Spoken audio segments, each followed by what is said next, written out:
Allez, comme bien souvent, je vais vous montrer un petit modèle déjà entraîné, un modèle qui est entraîné à repérer des mains et même à les suivre. Track, hand track. Donc ça vous est proposé par ce projet handtrack.js qui vous permet donc de repérer des mains soit sur une photo, soit des mains repérées par votre webcam. Alors je l'ai fait hors caméra, enfin hors enregistrement, parce que là comme ma caméra est prise par mon logiciel d'enregistrement, je peux plus m'en servir, je peux plus la partager avec. Mais ça marchait très bien. Si vous allez sur cette page et que vous n'êtes pas en train de vous enregistrer, eh bien vous verrez que vous pourrez démarrer la détection de votre caméra. Moi, ça va échouer parce qu'elle est déjà prise. Je ne la fais pas. Et de là, vous pourriez vous voir sur l'écran et vos mains seraient repérées en temps réel. Avec une probabilité de reconnaissance, bon 94% que ce soit une main pour cette main-ci, 99% pour cette main-là. Bienvenue sur Code Concept, la chaîne qui booste votre progression en JavaScript front, back et full stack. Abonnez-vous pour être sûr de ne rater aucune vidéo. L'utilisation est simple, j'avais déjà ouvert. Voilà. C'est soit vous l'utilisez en important. Donc voilà ce que ça donnerait si ma caméra n'était pas déjà prise. Voilà, donc c'est exactement ce que j'ai eu comme résultat. Vous voyez ma main gauche, ma main droite, elles étaient suivies. Donc c'est TensorFlow qui est utilisé derrière. Le modèle, j'avais vu passer le nom, mais je ne l'ai plus, il faudrait le voir plus calmement. Là, il s'en sert pour dessiner, là, il s'en sert pour contrôler un paddle comme on aurait dans un casse-brique. Et sinon, pour l'utiliser, soit vous utilisez un CDN pour récupérer handtrack.min.js. Et de là, eh bien, il vous suffit de loader. Vous avez cette méthode load qui vous permet de pouvoir utiliser handtrack. On verra plus bas qu'on peut lui passer des options de configuration. Et ensuite, il vous mettra à disposition un modèle. Et ce modèle, il a une fonction detect qui vous permet de détecter dans une image toutes les mains. Ce sera un tableau de mains qui ont été repérées. Et donc la même chose est faisable facilement avec NPM ou Yarn. Si vous faites à ce moment-là un install, npm install-save de handtrack.js. Et de là, c'est le même principe. Donc vous faites votre import, vous récupérez le composant image qui est sur votre page, et de là, de nouveau vous loadez. Une fois que c'est fait, vous avez un modèle, et le modèle vous met à disposition cette méthode de détection qui peut prendre une image. Et de là, vous avez vos prédictions. C'est dommage qu'ils n'aient pas mis un petit exemple dessous. On voit bien que c'est un tableau, ça a été dit plus haut. Et vous pouvez passer des paramètres de configuration. Donc si vous avez envie, vous avez vu précédemment l'exemple au-dessus, load ne se voyait passer aucun argument, mais en fait il peut en recevoir un ici même. Voilà, si vous avez envie de jouer avec ces petites librairies qui vous permettent facilement de repérer des mains, comme je vous disais, soit pour contrôler, ça pourrait même servir dans des applications de sécurité. Vous voyez que quelqu'un est en train de sortir une arme ou je ne sais quoi, oui, ça pourrait. Enfin, on peut imaginer plein de types d'applications différentes. La préparation de cette vieille techno a été pour moi l'occasion de découvrir les server-sent events. Alors, les server-sent events, comme le nom l'indique, c'est des événements qui peuvent être envoyés par le serveur. Et finalement, ça vous ouvre un canal de communication, mais qui ne se referme pas, donc qui permet d'écouter les événements qui seraient envoyés par le serveur. Alors je m'étais dit tout de suite, tiens, ça ressemble beaucoup au WebSockets, mais ils avaient prévu qu'on se dirait ça. Voilà, en fait, si vous avez entendu parler des WebSockets, ils vous expliquent que les server sent events sont similaires, sauf qu'il y a quand même quelques différences. C'est que les WebSockets, c'est bidirectionnel. Donc vous pouvez envoyer des choses aussi bien côté serveur vers client que client vers serveur. Avec les serveur sent event, vous pouvez envoyer, comme le nom l'indique, finalement, que des événements depuis le serveur vers le client. Donc le client, finalement, lui, il fait que recevoir des choses. Il ne peut pas en envoyer.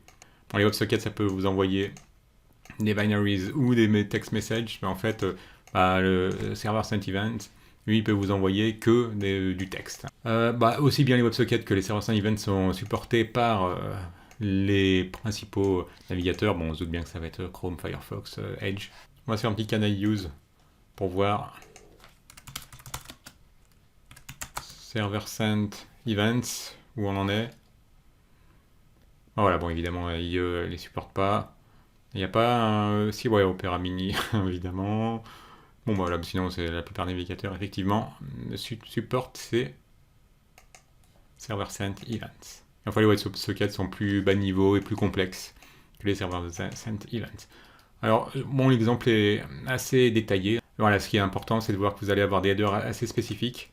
Donc là, on a cette route vers le Calost port, ce sera probablement port 3000, voilà, ici, port 3000, /event. Quand un client fera une requête sur cette page, le serveur va ouvrir un canal Et ce qui est important, voilà, déjà on voit le type. C'est un type qui n'est pas très courant. Donc c'est text/event-stream. Event-stream. Et la connexion, elle doit rester ouverte, d'où ce keep alive. Et ensuite, bon, je vous laisserai voir les exemples détaillés. Là, on voit que ça nous permet de créer une instance d'event source. Côté serveur, dans la console du serveur, on voit les headers propres au client.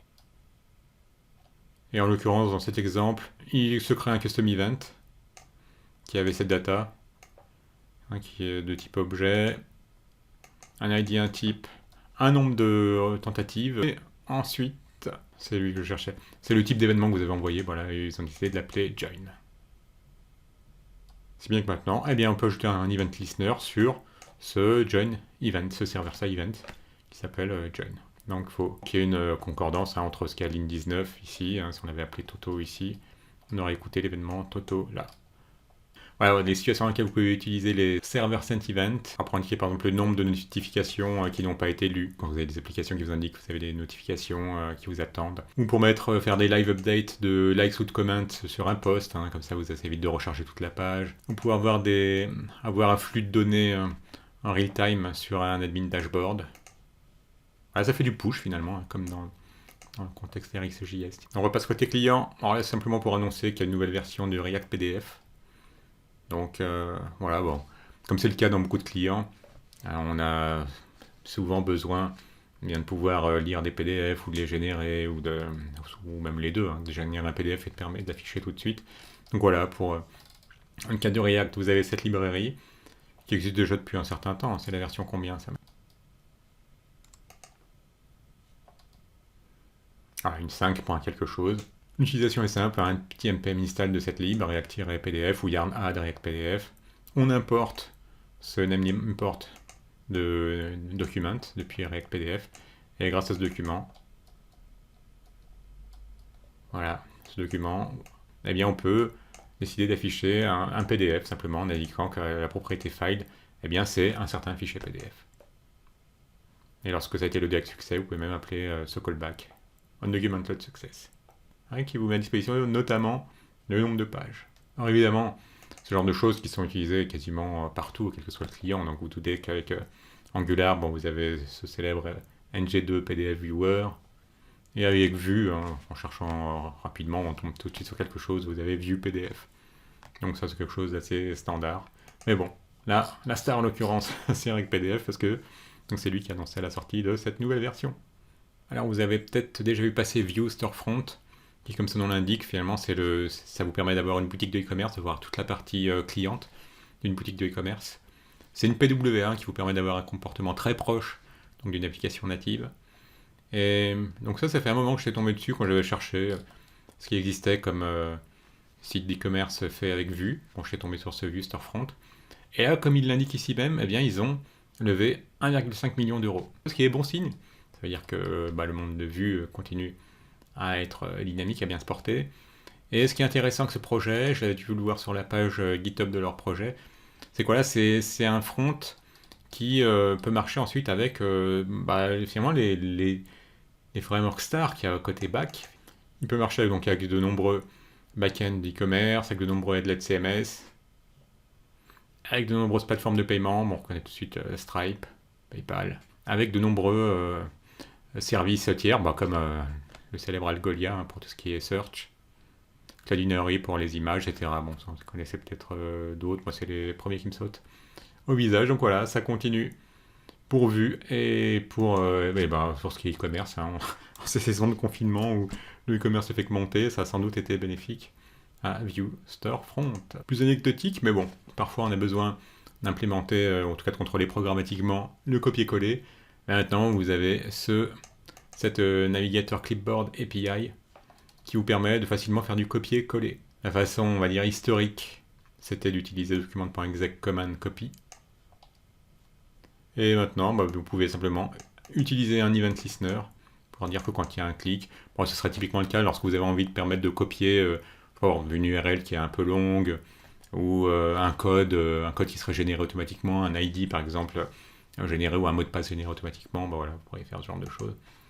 Donc vous avez vu l'API assez simple, c'est que vous utilisez simplement navigateur.clipboard Et soit vous utilisez write text pour écrire du texte, soit le texte en question que vous avez envie d'écrire, ce serait yo. Soit pour lire du texte qu'il y a dans le clipboard, déjà dans le presse-papier. À ce moment-là, vous utiliseriez navigator.clipboard.readText, la méthode readText. J'ai un peu mélangé mes onglets parce que j'étais censé parler de vue sur 2 choses affilées. Bon, on avait vu du commerce, mais aussi VNO. C'est un projet qui vous permet d'utiliser Vue dans le contexte de Deno. Et donc c'est un build tool, c'est un outil de build et de compilation qui vous permet de bundler, donc de créer des packages Vue à partir de single file components. C'est ce qu'on utilise le plus souvent, c'est les componentes, celles qui comportent la partie template, la partie script, la partie CSS. Donc jetez donc un œil si la chose vous intéresse, de jouer aussi bien avec Deno qu'avec Vue. On en reparlera dans les mois qui viennent. Alors les drag and drop, comme j'en parle assez régulièrement, c'est quelque chose qui est très apprécié parce que c'est très intuitif de pouvoir glisser, déplacer des choses et glisser, déposer. Bon, avec React, vous connaissez le célèbre React DND, React Drag and Drop. Et bien là, avec Svelte maintenant, ça va être la même chose. Il va être possible de faire facilement du drag and drop. Il y a même une petite démo qui accompagne la chose. Je vais la rafraîchir parce que j'avais dû déplacer des choses lorsque j'avais joué avec. Voilà, bon, vous pouvez constater, je sors du dark mode. Et bien qu'on peut déplacer des choses. Vous savez, il y a même une petite animation. On n'a pas l'impression. Voilà. Donc ça peut se configurer. Vous pouvez, l'exemple habituel, c'est évidemment une petite to-do entre ce qui est à faire, ce qui est fait, ce qui est en cours, ce qui est fait. Voilà, bon, comme j'ai une grosse police pendant l'enregistrement, j'arrive pas à afficher les 3 en même temps, mais bon, vous avez vu la logique. Voilà, on peut passer en cours, la 46 en cours, bon, on l'a fini, on la passe en done. Et donc voilà, ça fait toujours plaisir d'avoir un petit drag and drop.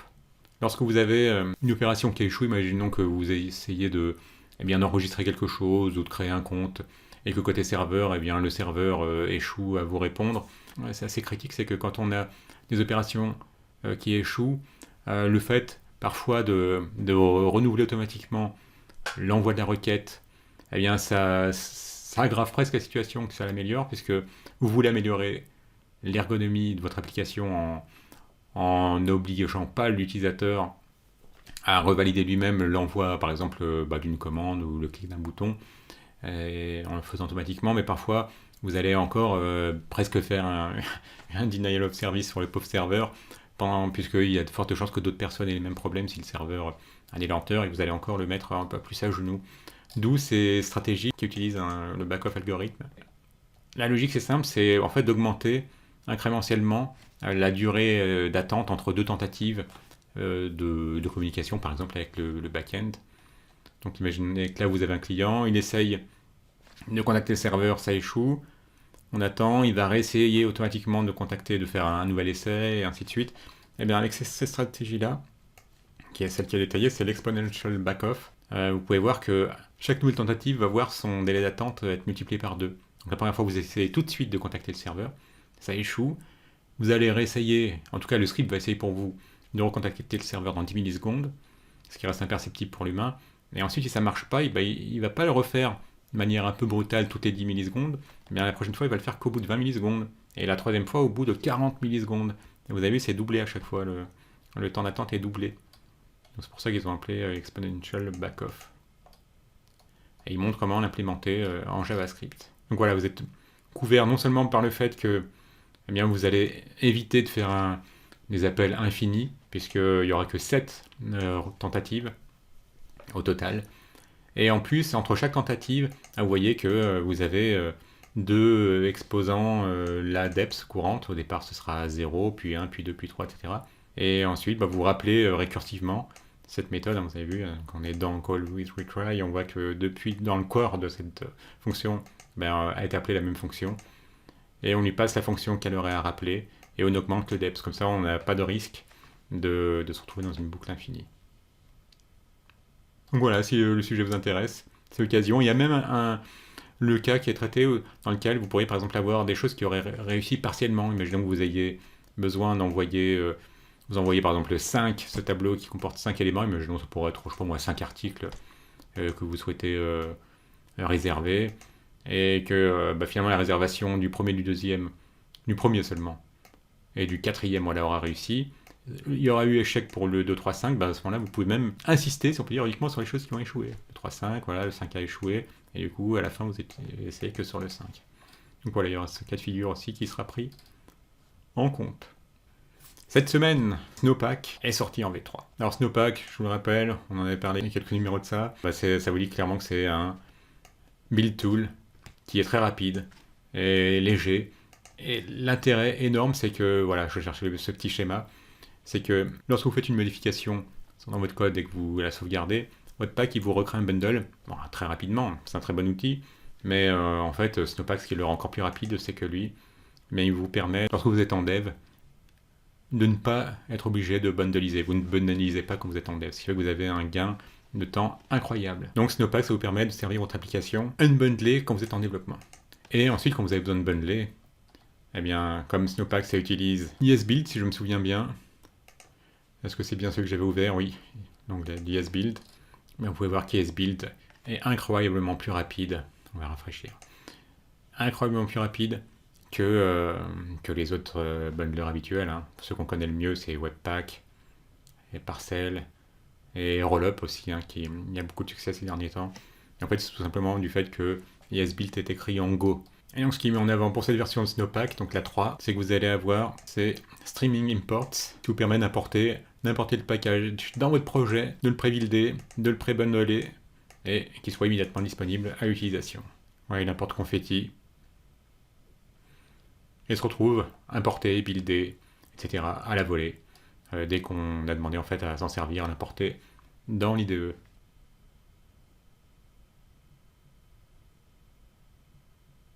Un article de fond, alors ça vous explique simplement l'utilisation concrète d'un design pattern, de nouveau le fameux singleton dont on avait déjà reparlé la semaine passée, et qui vous permet d'être utilisé aussi dans le contexte des promesses. Et là, le cas qui servira d'illustration, c'est lorsque vous utilisez des bases de données et qui nécessitent que la première fois qu'un client essaiera d'interagir avec la base de données, il faut bien qu'il ait une connexion qui soit établie avec la base de données, puis ensuite il fait le CRUD dont il a besoin. Et donc cette partie d'initialisation, ils prennent l'exemple de cette classe DBClient, et vous voyez que c'est un singleton, mais voilà, c'est là qu'on remarque que la connexion, elle est private. Donc cette méthode connect, plutôt qui vous permet de vous connecter à la base de données, elle est private, et elle teste si on est déjà connecté. Et donc si on est connecté, c'est pas la peine d'aller plus loin, on a déjà une connexion, c'est pas la peine d'en créer une autre. En revanche, si on n'est pas connecté, on arrive jusqu'à cette ligne, on se connecte à la database, bon là c'est du pseudocode, derrière on s'en fiche du détail, c'est juste pour montrer la logique. Et à ce moment-là, il se connecte, il devient true, si bien que la prochaine fois que ce client essaiera d'interagir avec la base de données, là il s'arrêtera ici parce qu'il se connecte à true, et il sera dans le cadre du return. Et là, on voit qu'on est dans le cas où la personne essaye de récupérer depuis la base de données un certain record qui a un certain ID. Et c'est là qu'il utilise connect, qui le dispense de se connecter s'il est déjà connecté, qui le connecte sinon, et ensuite lui retourne le record qui l'intéresse depuis la base de données.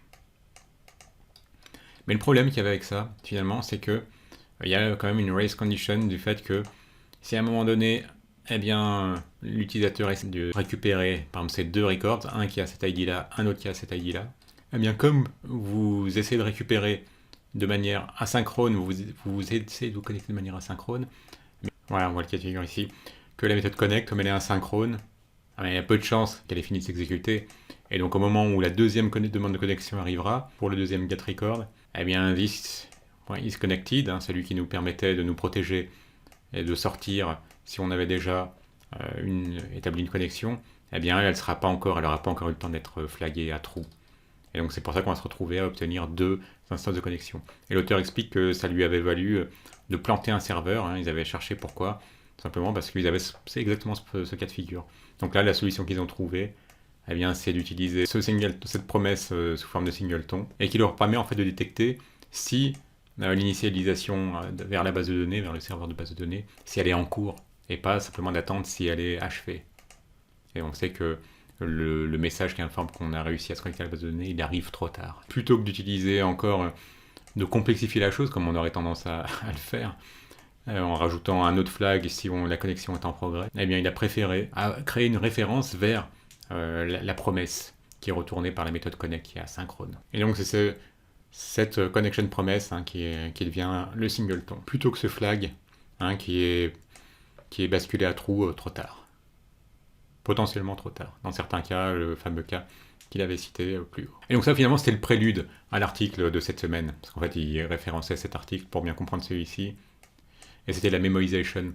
Et vous voyez, la memoization c'est quelque chose qui est très connu dans le monde de JavaScript, c'est quelque chose qui vous permet de créer un cache au niveau d'une fonction. L'exemple classique qui est utilisé, c'est une fonction qui va vous retourner ou calculer une suite de Fibonacci. Vous avez vu que ça devient très vite très long, et ça vous fait des calculs de plus en plus complexes très rapidement. C'est l'exemple qu'on utilise, si bien que l'intérêt de la mémorisation finalement c'est d'avoir un cache au niveau d'une fonction. C'est-à-dire que dès que vous passez des paramètres à une fonction, admettons que vous ayez, je sais pas moi, une fonction qui vous permet de récupérer un utilisateur par son ID.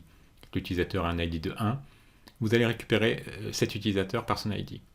Et vous allez mettre cet utilisateur en cache. Si bien que si plus tard, quelqu'un d'autre demande à récupérer cet ID ce même user qui a un ID de 1, comme la fonction se sera déjà vu passer le paramètre 1, eh bien, elle récupérera tout de suite dans son cache l'utilisateur du fait qu'elle aura mis en cache le résultat d'un appel de cette fonction avec ce paramètre 1. Donc ça c'est classique, même si gardez bien à l'esprit que tout ce qui est gestion du cache, ça fait partie des choses qui peuvent devenir le plus complexes rapidement, parce qu'il y a toujours ces histoires de à quel moment on doit valider le cache, à quel moment on privilégie la fraîcheur des données sur la vitesse finalement. Et donc voilà, il montre comment créer, cacher, mettre en cache des résultats synchrones. Bon, au départ, il le fait de manière assez intuitive, où finalement on a une fonction, voilà, c'est l'exemple, c'est exactement celui qu'il avait utilisé, c'est pour ça que ça m'est venu à l'esprit. Donc vous faites une request pour récupérer avec un service qui vous retourne les users par leur ID, le bon utilisateur, et vous le retournez. Mais là, ce qui est dommage, c'est que la prochaine fois, eh bien, quand quelqu'un refera une requête pour ce même user, eh bien, vous allez de nouveau perdre du temps à aller vers le serveur, faire une requête vers le serveur. Donc là, façon naïve, qu'on a tendance de faire, c'est de créer une instance de map qui nous servira de cache. Et ici, on laisserait par exemple en string, la clé ce serait l'ID du user, admettons 1, et en valeur, le user lui-même récupéré de l'utilisateur. Et là, de nouveau, on en revient sur le même cas de race conditions qu'on a vu en fait dans l'exemple plus simple avant. Voilà, c'est que si de nouveau, on fait une requête 2 fois de suite sur l'utilisateur avant que le premier ait eu le temps, la première requête ait eu le temps de recevoir une réponse, celle-ci ira quand même vers le serveur. D'où l'utilisation de ces singleton promises pour éviter les race conditions. Et donc, ce qui met en cache, c'est la promesse elle-même. Mais ce qui rend la chose encore plus simple, c'est qu'en fait, il existe des librairies qui vous permettent de pouvoir implémenter la mémorisation simplement. Bon, notamment, il y a la célèbre Lodash, qui a une méthode memorize, à laquelle vous passez en paramètre la fonction que vous avez envie de mémoriser. Donc, vous avez envie que cette fonction-là, elle puisse avoir ses return values mise en cache, sans que vous ayez rien à faire. Et d'ailleurs, suite à des commentaires qui est au plus bas, on lui a demandé comment faire pour gérer les cas où une promesse qui aurait été vers un serveur par exemple, qui ne répond pas à ce moment-là, donc une promesse qui sera rejected, comment est-ce que vous pouvez faire pour que vous ne retrouviez pas ensuite à ce que toutes les personnes qui referont cette même requête ne se retrouvent pas à avoir leur promesse qui soit rejetée. Il suffit pour ça de passer un deuxième argument. Oui, voilà, pardon, je pensais qu'on était encore sur Lodash. Non, il montrait une autre librairie qui est vraiment dédiée à la mémorisation, qui s'appelle Memoize, que voici. Elle est installée plus de 2 millions de fois, 2 300 000 fois. Donc voilà, elle fait ça nativement. Et elle a en plus l'avantage, si vous lui passez ce deuxième argument, cet objet promesse à true, ça évite de mettre en cache une promesse qui aura été rejetée. Donc la fois suivante, si le serveur n'aurait pas pu répondre, vous retenterez quand même de contacter le serveur plutôt que d'utiliser le résultat qui sera un reject de cette promesse grâce à cet argument de promesse à true. Donc voilà, ça a été l'occasion pour l'auteur aussi de vous présenter cette librairie qui vous permet de pouvoir ajouter du cache sur une fonction, c'est-à-dire de pouvoir utiliser la célèbre technique de mémorisation. Un petit like si vous avez aimé, abonnez-vous si ce n'est déjà fait et à bientôt.